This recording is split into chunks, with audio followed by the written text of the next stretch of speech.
Good afternoon, everyone. So today is Sunday where I am, and I thought maybe could do a podcast. I was feeling good about it. I was excited to do one. So whenever I get that feeling, I decide, let me do it. You know what I mean? Not to fight the feeling and stuff like that. So I didn't really know what to do the podcast about today. And usually, like all week, I like write down things that come to mind on my notes app. So I went through my notes app to see if there's anything interesting there that I could probably talk about today. And I found a few things that may be of interest or we can discuss or marinate on. So here we are at podcast 4. So the first thing, I'm sorry, podcast episode 4. The first thing I wanted to talk about was intentions. So I always hear this thing being thrown around, like intentions, but I really like never paid it any mind or was like, it doesn't really do anything. And didn't understand how it worked. But I have tried it a few times, like intended for something, and I found that whatever I intended would come to pass. But in like the most unexpected way, like just like in a regular day, but it would happen in a regular way. So to give an example, if I said today I want to have a really peaceful day, and the day would just go by really peaceful and calm, or I might say, today I want to have favor at my job. And you will find like one person say, oh my God, Ayana. Because they call me Ayana wherever I work, right? Ayana, your work is so good. Or, you did such a good job with this chart, blah, blah, blah. So it always like, since it started happening like mildly like that, then like I would intend things to like, I never intended to win $1 million. Maybe I need to intend that. But like I would intend to know myself better, or I would intend to have a better understanding of life or the laws of the universe, or I would intend to know more about what my soul mission is or what my soul wants or stuff like that. And I would find like I would get like little answers unexpectedly, not exactly at the same time or anything like that. So it doesn't happen like right away for me. It doesn't mean it can't happen right away for someone else, but it'll happen like at some point. And whenever it does happen, I'm able to recognize, oh, this is what I asked to know or I intended for to happen. So I think that's how intentions work. You just have to say, I intend blah, blah, blah, and just trust it will come. I did it offhandedly without, I would say without resistance. Like I started with just say something and then see, well, if it would happen or not. Like I didn't put any like limits on it. Like I didn't say I intend to blah blah blah in 1 hour or anything like that. I would just say I intend whatever. And like at the end of the day, or like when I realized, I'm like, oh, this really did work. This really did happen. So I think that's how it works. You just say it and you set the intention for it, and then the intention makes whatever it is you intended to happen just gently happen in your life in a very regular way that you could almost miss it. And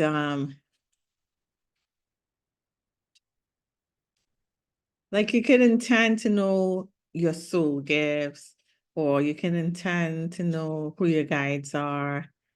I haven't tried that one.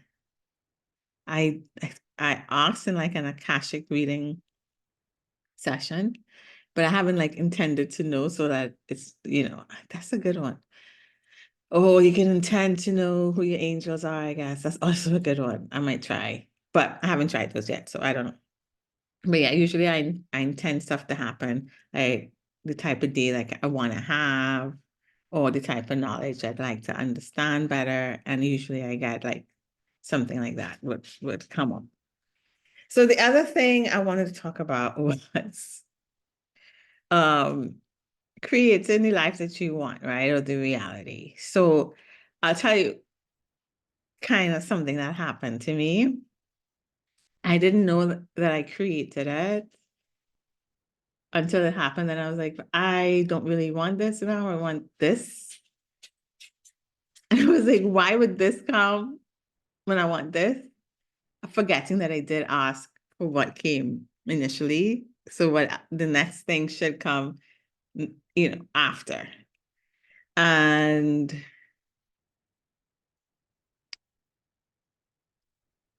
I was so stuck. Okay, it's like, let me give you an example.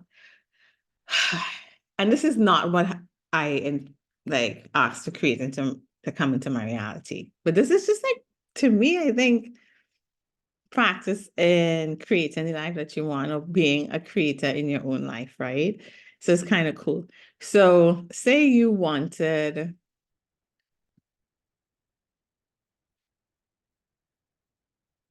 a red duck, right? You asked for a red duck, you had a yellow duck, and you said, you know what?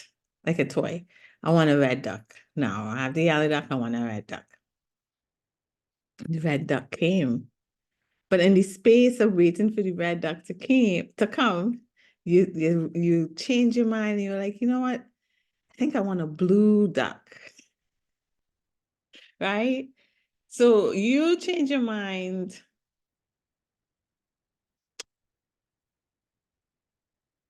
mid-creation or whatever. And the red duck came and you're like, but I don't want a red duck now that it's here. I want a blue duck. Why would they send me a red duck? And then you catch yourself and be like, you know what? Did ask for a red duck. I created this red duck coming into my reality.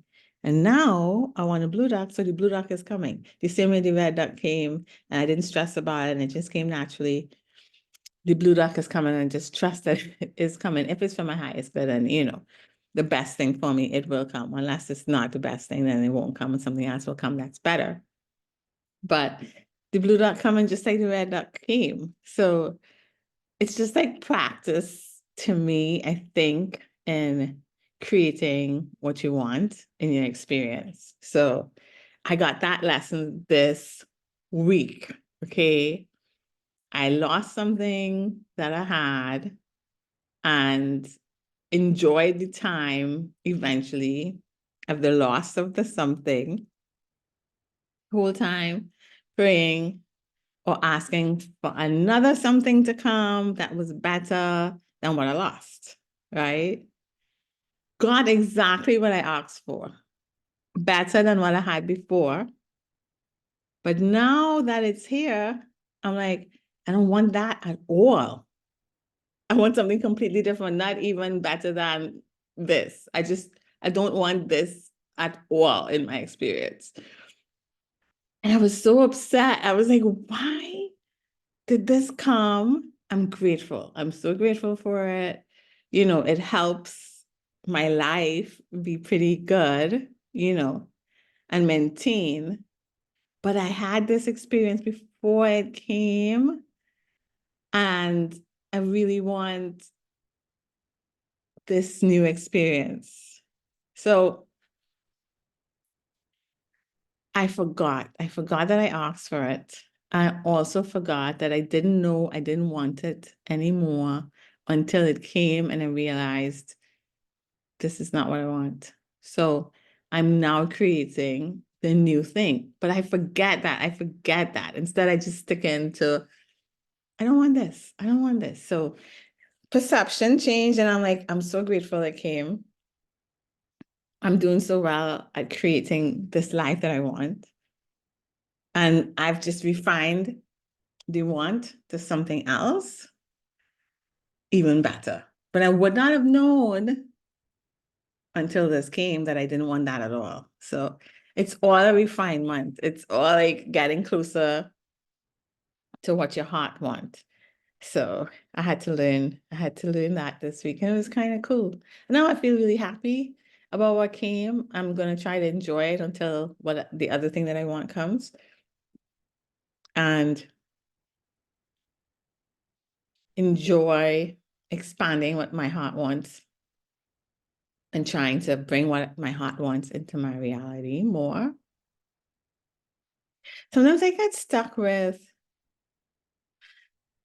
so knowing what your heart wants is different from what your mind wants. So your mind generally wants something that would keep you safe. It's kind of like,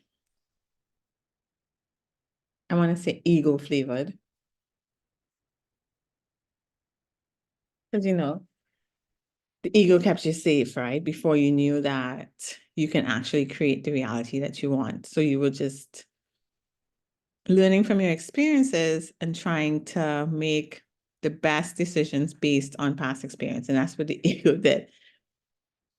It's not a bad thing. It was actually helpful in keeping you safe until you understood a new level, or you got a new understanding of how energy works and how your thoughts work and how spirit works, etc. Right? So learning what my heart wants took a little bit of time because I was still like really like, okay, my heart wants what my mind wants, right? Which is safety and security and getting things in a safe and security. But your heart just really wants joy and to follow your bliss. I'm learning to know what that is. It's kind of cool. It's kind of cool. It's actually way more simple than what the mind wants. And it's cool. Yeah, way more simple, more enjoyable, more peaceful, and more connected to yourself, to the creator aspects and other aspects of creation.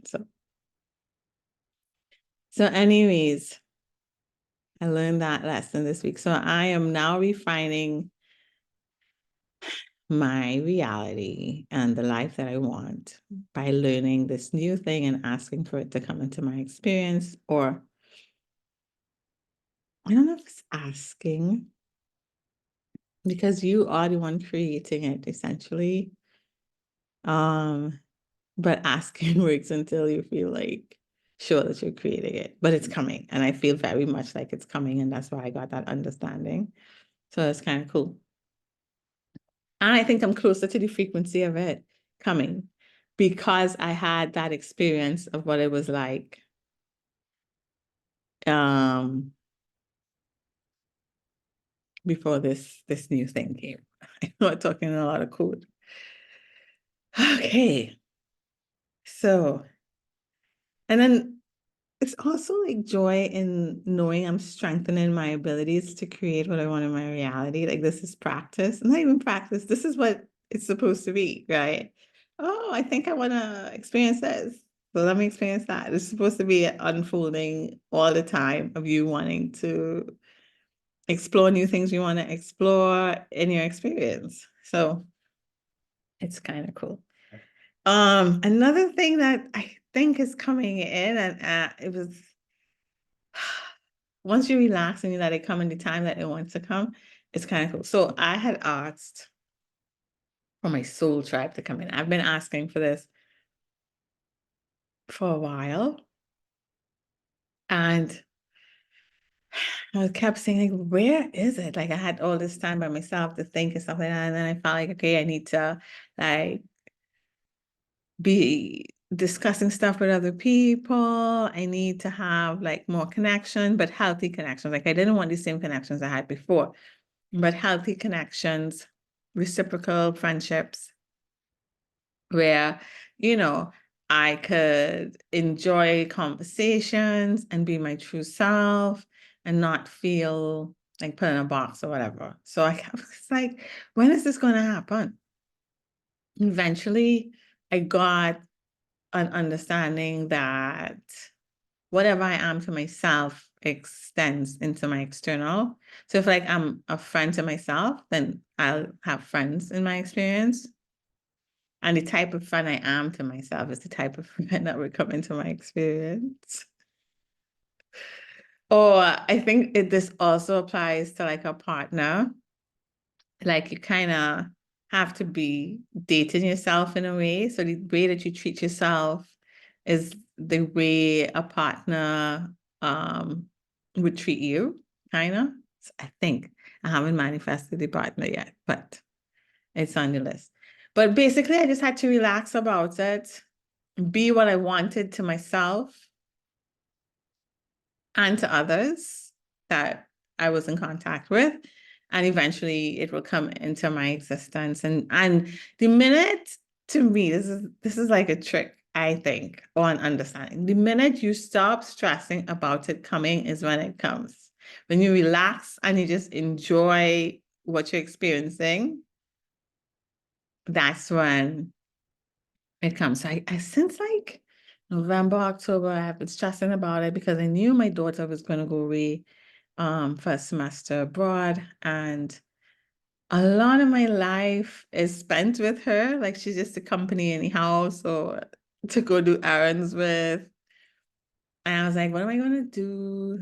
I'm going to be by myself in the house.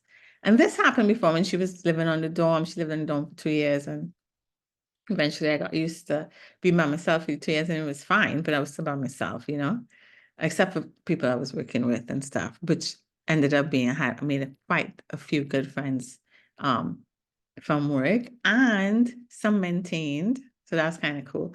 But yeah, so I was kind of concerned about it, and I was trying to, again, like go to stuff around the area, like in the community, to see if I can make friends or connections. And I went to like yoga and Pilates and stuff like that. And again, I would talk to people, but nothing ever like blossomed from it. And then just like since the new year, it's my friend from Jamaica that I've known for like 20 something years, but we never really talk often. But I just always knew she was a good person. She's just, I always knew who she was, like a genuine person. And we connected again. It was so cool. And we had that podcast last week.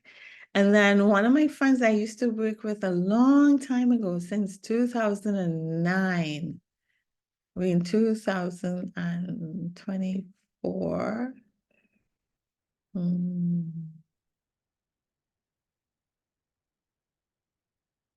How long would that be? 10. I think I know her 15 years. Yeah. Since 2009, I know her, but we fell out of contact. Still have the same number, but just life, you know what I mean?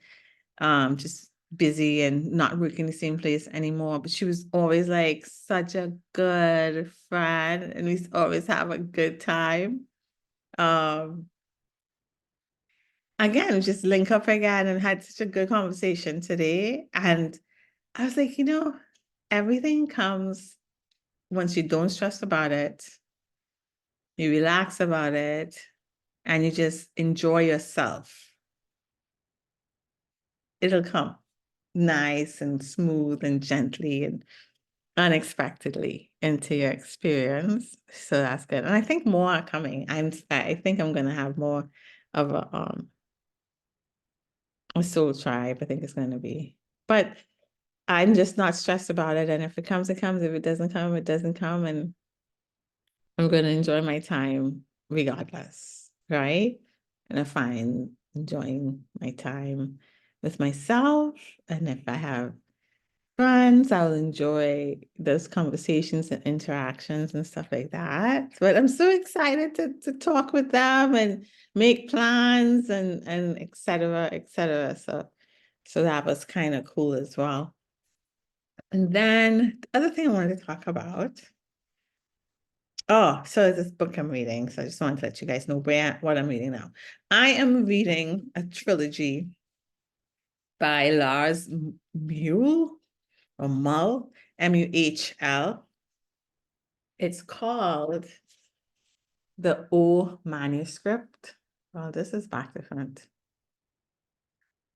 Lars, Lars, last name Muhl. And so it's a trilogy. In this one, it's called The Seer, the Magdalene, and the Grail. But I should have started with the Seer, but I went and I get the same day because I just like the picture. I got the second book separate, as separate away from the manuscript, the Magdalene. As you know, I just really feel some kind of connection to Mary Magdalene. I'm really interested in her life and the role she played. And so I got the book and I just started it. So before I then want to say, let you guys know about the author, I'm gonna see if I can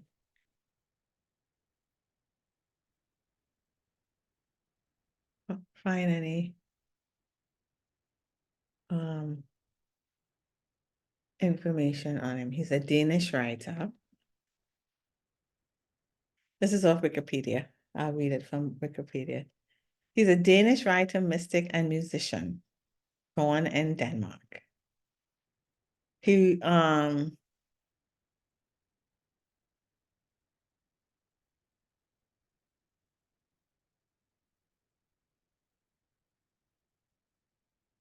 so for many years, Lars Mule, I don't know if I'm pronouncing it correctly, was a successful songwriter in Denmark. Concurrently with his music career, he has engaged with self-studies of comparative religion, esoteric knowledge, and philosophy since 1965. And from 1988, he was focused on Aramaic, Christian, and Jewish mysticism. He has written several books on these subjects and hosts workshops and lectures in Denmark and abroad. So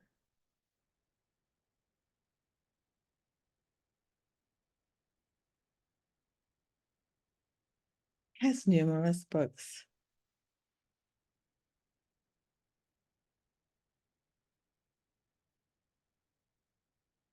Trying to see what this book is about.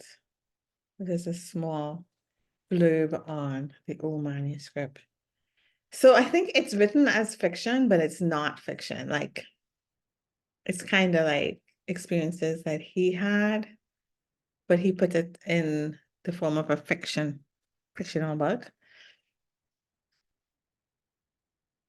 I just want to get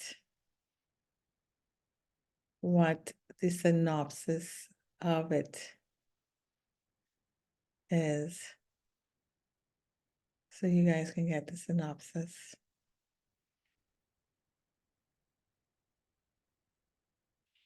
Okay, The O Manuscript is a real-life Gnostic thriller.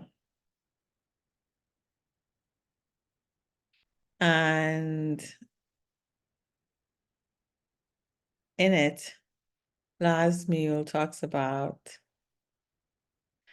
he was a pop star for many years, successful pop star, and he had a nervous system illness that sidelined him in the mid-1990s.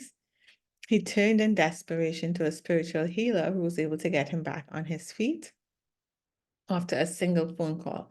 Intrigued by this mysterious man, Mule traveled to southern France to become an apprentice, and together Mule, and the healer, who is known in the book simply as the Seer, embark on an adventure that is part history lesson and part Jedi style initiation. So I guess it's not fiction. It says real life Gnostic thriller, but I thought it was written as fiction, but it really isn't fiction. I think he had to do that. I don't know why I thought that. Anyway,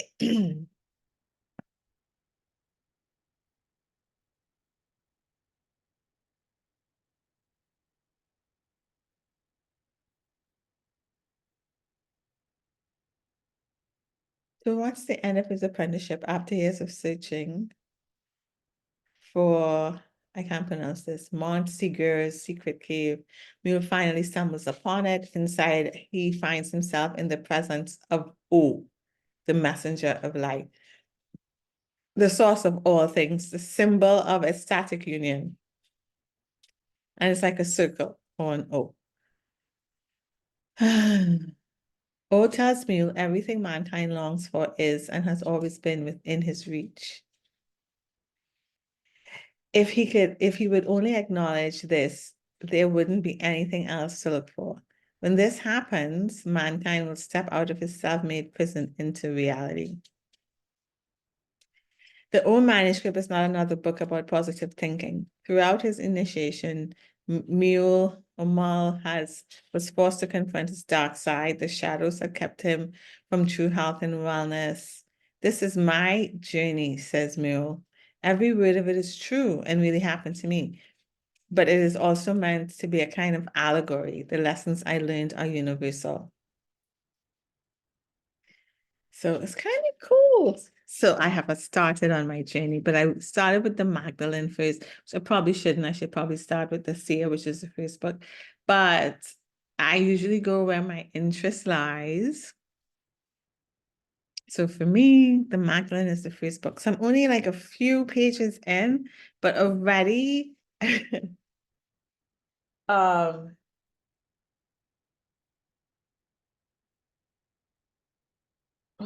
already like some of the stuff that's here is so good. Like I don't have on my glasses and I thought I have to read it from far, y'all, because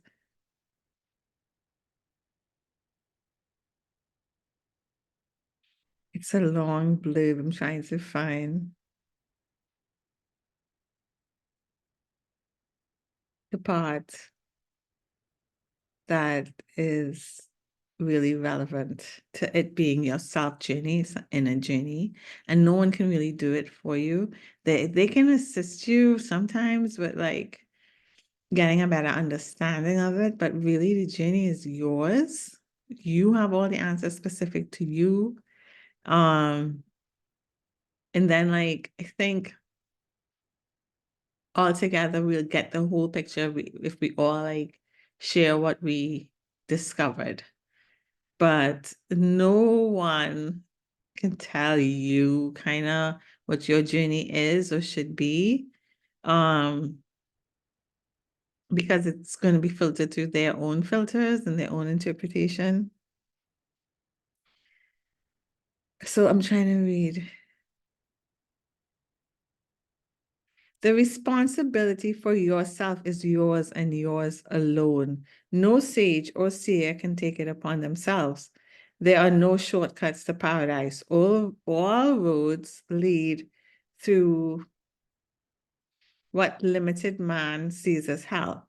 That is why people do not want to take it upon themselves, but project it onto a guru, another human being, or their surroundings. When it comes down to it, there may be only 1 out of 1 million who really has the courage to free himself and take on responsibility for himself. I think this book was written in the 90s. I think a lot more people are taking responsibility for their own journeys and processing and moving through their awareness more. But yeah, essentially I really like this little section because I feel like the journey is a personal journey. It's really you. And it's enjoyable for yourself. Not always, but when you move through the hard stuff, you feel lighter and you feel better. You have like a better understanding of what you move through. So it's kind of interesting and good. I enjoy it. I'm enjoying it, the process. Not all the time, but mostly. I'm grateful for the process. But yeah, so I think I'm on chapter 2. I'm only on chapter 2. I just started it this morning. So that's what I'm reading, and I'm really curious to see where this book leads and if there are any understandings I'll get from it, stuff like that. I think that's all I have to talk about today. I'm going to post this on YouTube as well and on the podcast. And, if you can't find it, you can always go to my Instagram page, Coco, CocoANindDE, Sun, SUN podcast. So you can look that up on Instagram and you'll find the page. I share my poetry there too. Put the podcast up. Although I haven't had some poetry in a few weeks. There was a time, boy, from September until maybe November when it's been really inspired. A lot of poetry came through. But now, yeah, not so much. I'm kind of more like into the podcast these days. But everything ebbs and flows. So if you want to check out the Instagram and the poetry, but also if you want to find the links to the podcast and the YouTube, it's also on that page. So check it out if you're interested. And I hope you guys have a really great week full of more understanding of yourself and more expansion of your awareness and filled with love, unconditional love and understanding for yourself. And hopefully, if you're able to others. But the main thing is for yourself right now, so you can steady yourself before you can be that for others, okay? It happens naturally. If you're able to be that for yourself, to all the different phases and all the different triggers that trick you, make you react, you can be that for other people.